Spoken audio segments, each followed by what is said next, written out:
नमस्कार, good morning, बहुत स्वागत है आप सभी का। आप देख रहे हैं एबीपी न्यूज। मैं आपके साथ पूजा सचदेवा। आइए शुरुआत करते हैं पीएम मोदी के मैराथन दौरों को लेकर, जिसका आज है तीसरा दिन।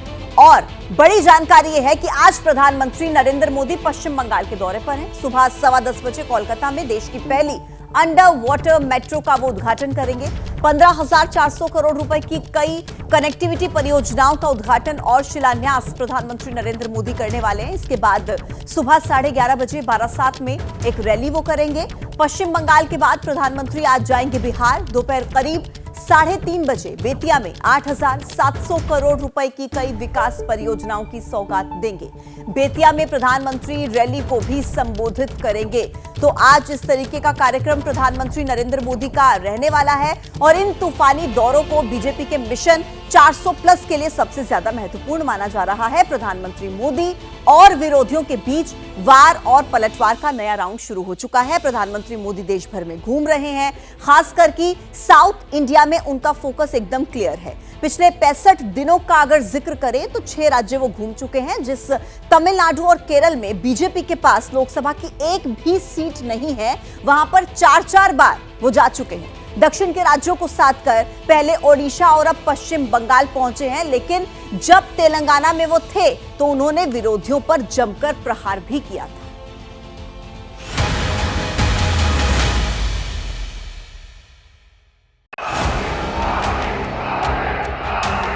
कांग्रेस और उसके साथी मोदी के परिवार को गाली देने पर उतर आए हैं। ये मोदी उनको आंखों में चुभता क्यों है? वो कहते हैं फैमिली फर्स्ट, मोदी कहता है नेशन फर्स्ट। आप किसी मोदी के परिवार जन इस परिवार का घर झुकने नहीं। महाकाली का अखंड आशीर्वाद लेकर लौटे हिंदुस्तान के प्रधान का ये आत्मविश्वास है।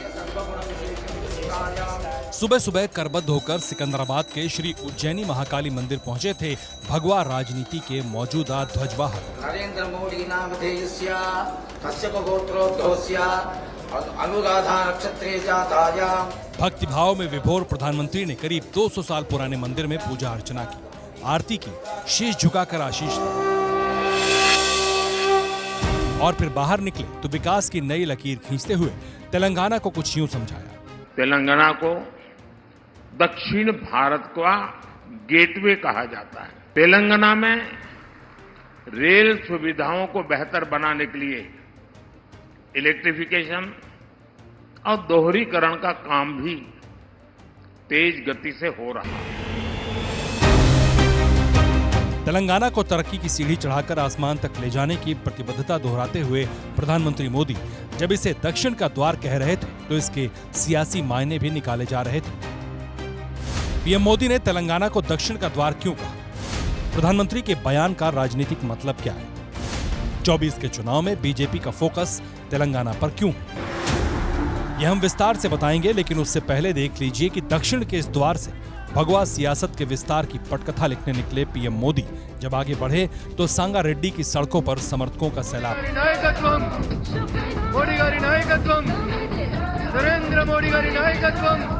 प्रधानमंत्री के सम्मान में फूलों की पंखुड़ियां बरस रही थी। जय श्री राम, जय श्री राम।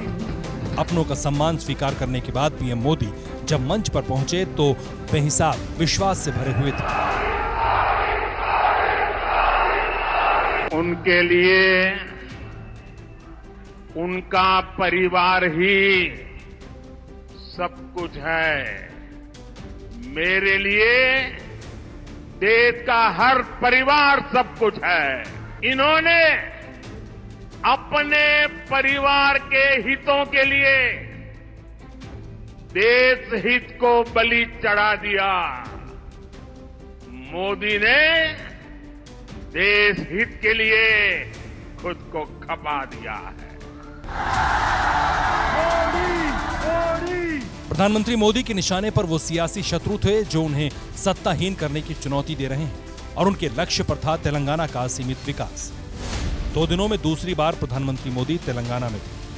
2 दिनों में उन्होंने तेलंगाना को 62,800 करोड़ की सौगातें दी। तेलंगाना की उन्नति की प्रतिबद्धता दोहराई। 4 मार्च को जब आदिलाबाद को विकास का उपहार दे रहे थे, तब वो उसे उत्सव का नाम दे रहे थे। आज देश में विकास का जो उत्सव चल रहा है, उसमें मैं अपने तेलंगाना के भाई और बहनों के बीच ये विकास का उत्सव मनाने आया हूं। जिस तेलंगाना के शहरों में 2 दिनों तक प्रधानमंत्री घूमते रहे, वहां अगले कुछ हफ्तों में बीजेपी के बड़े बड़े दिग्गजों का जुटान होने वाला है। अब तक यही कहा जाता रहा कि बीजेपी के लिए दक्षिण का द्वार कर्नाटक है। दरअसल कर्नाटक ही दक्षिण भारत का वो पहला राज्य है जहां बीजेपी ने सरकार बनाई थी। लेकिन तेलंगाना के बारे में प्रधानमंत्री मोदी ने जब ये कहा कि तेलंगाना दक्षिण का द्वार है, उससे ये साबित हो गया कि अब तेलंगाना के आश्रय बीजेपी दक्षिण भारत में अपना प्रसार करेगी। यूं ही नहीं, बीजेपी को तेलंगाना से उम्मीदें जगी हैं। तेलंगाना में लोकसभा की 17 सीटें हैं। 2019 में बीजेपी को 4 सीट मिली थी। ये 19.65% वोट है, जो कर्नाटक के बाद सबसे ज्यादा है। जबकि 2014 में सिर्फ 1 सीट मिली थी और वोट 10% के करीब था। 2023 के आखिर में हुए विधानसभा चुनाव में 1 से 8 तक पहुंचने वाली बीजेपी लोकसभा चुनाव में डबल डिजिट में पहुंचना चाहती है। लेकिन आगे का सवाल है, ये कैसे संभव होगा? राजनीति का रट्टा मारने वाले ये जानते हैं कि जहां जहां क्षेत्रीय पार्टियां मजबूत होती हैं, वहां बीजेपी की डगर मुश्किल होती है, और जहां जहां बीजेपी का सीधा मुकाबला कांग्रेस से होता है, वहां पर सीधे सीधे नरेंद्र मोदी को फायदा मिलता है। तेलंगाना की सियासी स्थिति को समझिए जरा। बीआरएस सत्ता से बेदखल हो चुकी है। अब उससे टकराना बीजेपी के लिए ज्यादा मुश्किल नहीं है। सत्ता में कांग्रेस है और राष्ट्रीय स्तर पर कांग्रेस को चुनौती देना और उसे हराना बीजेपी के लिए आसान रहा है। प्रधानमंत्री मोदी जब तेलंगाना में थे तो उन्होंने परिवारवाद के बहाने कांग्रेस और बीआरएस दोनों पर जमकर प्रहार किया। जब मैं परिवारवाद का विरोध करता हूं, जब मैं कहता हूं कि परिवारवाद लोकतंत्र के लिए खतरा है, जब मैं कहता हूं कि परिवारवाद नई टैलेंट को उभरने नहीं देता, जब मैं कहता हूं कि परिवारवाद युवाओं का अवसर रोकता है, तो ये लोग जवाब नहीं देते हैं। उस उल्टा क्या कहते हैं? ये कहते हैं मोदी का कोई परिवार ही नहीं है। क्या परिवार वालों को चोरी करने का लाइसेंस मिल गया है क्या? ये परिवारवादियों ने देश को लूटा, अपनी तिजोरियां भरी। मोदी ने उसको जो तनख्वाह मिलती है ना, सरकार से जो पेमेंट मिलता महीने का, उसमें से भी जब जब मौका आया, कुछ न कुछ मैंने लोगों के लिए खर्च कर दिया है, दान कर दिया है। 24 के चुनाव में परिवार की धुरी पर चुनावी राजनीति को खड़ा करने की कोशिश में लगे प्रधानमंत्री मोदी ने समर्थकों से स्वीकार्यता लेकर विरोधियों को सवालों के चक्रव्यूह में खड़ा किया। 140 करोड़ देशवासी ये मोदी का परिवार है, और इंडी गठबंधन वालों को अंदाजा भी नहीं है कि करोड़ों लोग मुझे अपने परिवार का सदस्य ही मानते हैं। और इसलिए आज करोड़ों परिवार एक सुर में कह रहे हैं, एक आवाज में कह रहे हैं, मैं हूं मोदी का परिवार, मैं हूं, मैं हूं, मैं हूं। परिवार के बहाने मोदी विपक्ष पर एकमुश्त प्रहार कर रहे थे, तो मोदी के धुर विरोधी कांग्रेसी रेवंत रेड्डी यानी तेलंगाना के मुख्यमंत्री गुजरात मॉडल की तारीफ में शब्दों का पिरामिड खड़ा कर रहे थे। प्रधानमंत्री को अपना बड़ा भाई बता रहे हैं। नरेंद्र मोदी जी हमारे हिसाब से प्रधानमंत्री का मतलब हमारे बड़े भाई के जो मदद रहे तो ही हर प्रदेश के मुख्यमंत्री उनके क्षेत्र में वो कुछ तरक्की कर सकता है, कुछ डेवलपमेंट को आगे ले सकता है। इसीलिए मेरा गुजारिश है, इस वक्त तेलंगाना अगर आगे तरक्की करना है, हम भी गुजरात जैसा हम आगे जाना है, तो यहां पर आपकी मदद जरूरी है। रेवंत रेड्डी ने जैसे ही गुजरात मॉडल की तारीफ की, वैसे ही सियासी भूचाल आ गया। बीजेपी इसे लेकर उड़ गई, जबकि कांग्रेस इससे किनारा करने में जुटी है। श्रीमान रेवंत रेड्डी को मैं अभिनंदन करूंगा, बहुत बधाई के लायक हैं वो, शाबाश चीफ मिनिस्टर मैं कहूंगा। ये जनता के हित में मोदी जी की सही जो भावना है उसके अनुकूल उन्होंने एक स्वागत किया और साथ में रहे। मैं इसको गुजरात मॉडल नहीं कहूंगा, ये मोदी मॉडल कहूंगा। ये मोदी मॉडल के खिलाफ हम लड़ रहे हैं। बीजेपी दक्षिण में विस्तार की तैयारी में है और सियासी विरोधी ही उनकी राहों में रेड कारपेट बिछाने में जुटे हैं। रेवंत रेड्डी मोदी मॉडल की तारीफ कर रहे हैं तो इंडिया गठबंधन के दूसरे दलों के नेता राम के नाम पर वॉकओवर देने की तैयारी में है। नरेंद्र मोदी को सत्ताहीन करने के इरादे से बने इंडिया गठबंधन के कई नेता बार बार भगवान श्री राम को लेकर सवाल खड़े करते हैं।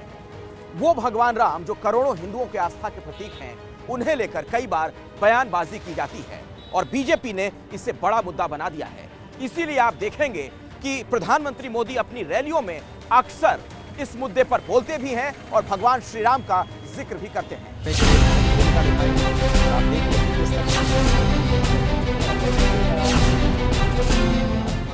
हमने कहा था कि हम सब मिलकर अयोध्या के भव्य मंदिर में भगवान राम का स्वागत करेंगे।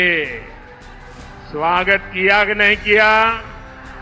शान से किया कि नहीं किया? गौरव से किया कि नहीं किया?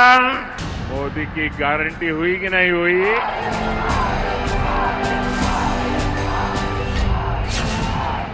सांगारेड्डी में खड़े प्रधानमंत्री मोदी राम मंदिर के जरिए अपने उस पुरातन वोट बैंक को साध रहे थे जिसकी सोच में सनातन है। भारत माता की। नरेंद्र मोदी जब मंदिर के आश्रय सत्ता की राह आसान करने में जुटे हैं, तब मोदी विरोधी गठबंधन के नेता अपने शब्दों से उनके लिए लाल कारपेट बिछा रहे हैं। उन्हीं में से एक हैं ए राजा। ஆனால் நீ சொல்லுகிற கடவுள் இந்த கடவுள் என்றால், இதுதான் ஜெய் ஸ்ரீராம் என்றால், இதுதான் பாரத மாதாக்கு ஜி என்றால், அந்த ஜெய் ஸ்ரீராமனையும் பாரத மாதாவையும் ஒருபோதும் நாங்கள் ஏற்றுக்கொள்ள மாட்டோம். தமிழ்நாடு ஏற்றுக்கொள்ளாது. मर्यादा पुरुषोत्तम श्री राम के नाम पर मर्यादा का पिंडदान करने वाले ए राजा कौन है, वो जान लीजिए। ए राजा देश के पूर्व केंद्रीय मंत्री, इंडिया गठबंधन में शामिल डीएमके के वरिष्ठ नेता, इस वक्त नीलगिरी से सांसद है। जो शख्स 7 बार सांसद है, वो सनातन पर और श्री राम पर सवाल उठा रहा है। जिस डीएमके के नेता ए राजा हैं, उसी पार्टी के हैं उदयनिधि स्टालिन भी। उदयनिधि स्टालिन को सुप्रीम कोर्ट ने कड़ी फटकार लगाई है। सनातन को लेकर जिन अपशब्दों का इस्तेमाल स्टालिन ने किया था, उस पर कोर्ट का साफ तौर पर यह कहना था कि आप कोई आम व्यक्ति नहीं हैं, आप एक मंत्री हैं। आपको यह पता होना चाहिए कि आप किन शब्दों का इस्तेमाल कर रहे हैं और इसके क्या परिणाम हो सकते हैं। 3 मार्च को अपनी पार्टी के सर्वोच्च नेता और तमिलनाडु के मुख्यमंत्री के जन्मदिन पर बेकाबू हुए ए राजा ने हिंदुस्तान को मुल्क तक मानने से इनकार कर दिया। நல்லா புரிஞ்சுங்க, இந்தியா எப்போதும் ஒரு நாடு அல்ல. ஒரே நாடுனா ஒரே மொழி, ஒரே பண்பாடு, ஒரே கலாச்சாரம் இருந்தால் ஒரு நாடு. இந்தியா நாடல்ல, இந்தியா துணை கண்டம், sub continent. So India is not a country, it is a subcontinent. Andimuthu Raja எனும் நான் சட்டபூர்வமாக ये वही ए राजा हैं जो संसद में खड़े होकर 11 बार देश की अखंडता और अक्षुण्णता की शपथ ले चुके हैं। देश की अखंडता की शपथ लेने वाले ए राजा वोट की खातिर बर्थडे पार्टी में ऐसे मदहोश हुए कि सारी सीमाएं लांघ गई। जाहिर है इस जरूरत के बाद ए राजा पर प्रचंड प्रहार होना शुरू हो गया। ए राजा और डीएमके के जरिए इंडिया गठबंधन पर सवाल उठाए जा रहे हैं। ये इंडिया गठबंधन या तो भारत के आस्था, संस्कार, संस्कृति, सनातन के अपमान पर चुप रहता है, मौन स्वीकृति या बोलने की हिम्मत नहीं कर पाता, क्योंकि चुनाव जीतना जरूरी है। तो क्या डीएमके को किसी दूसरे पंथ के ईश्वर के बारे में ऐसा बोलने का अधिकार है? ए राजा की पार्टी तमिलनाडु में सत्तासीन है। वहां बीजेपी अब तक संसदीय जीत से दूर है। वहां इस बार पीएम मोदी नई लकीर खींचने के लिए बेहिसाब मेहनत कर रहे हैं। 4 मार्च को भी प्रधानमंत्री मोदी तमिलनाडु में थे। इस साल अब तक 4 बार तमिलनाडु पहुंच चुके हैं। करोड़ों की परियोजनाओं की सौगात के साथ साथ मंदिरों में पूजा पाठ भी की। 4 मार्च को जब प्रधानमंत्री मोदी तमिलनाडु पहुंचे थे तो परिवार के नाम पर सत्ताधारी पार्टी पर कुछ यूं प्रहार किया था। मैं जब भी तमिलनाडु आता हूं, कुछ लोगों के पेट में दर्द होने लगता है। इन्हें इस बात से तकलीफ होती है कि बीजेपी का जनाधार यहां लगातार बढ़ रहा है और आज यहां चेन्नई में भी हम देख रहे हैं दूर दूर तक लोग ही लोग बैठे हैं, उत्साह से भरे हुए लोग बैठे हैं।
जैसे ही घड़ी का काटा दोपहर 2:30 पे आए, बबीता जी का दिल सास बहू साजिश के लिए मचल जाए।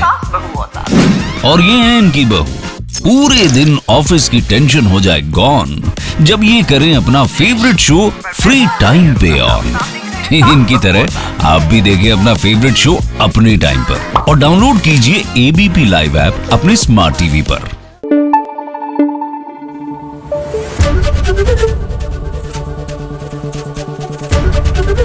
एबीपी न्यूज आपको रखे आगे।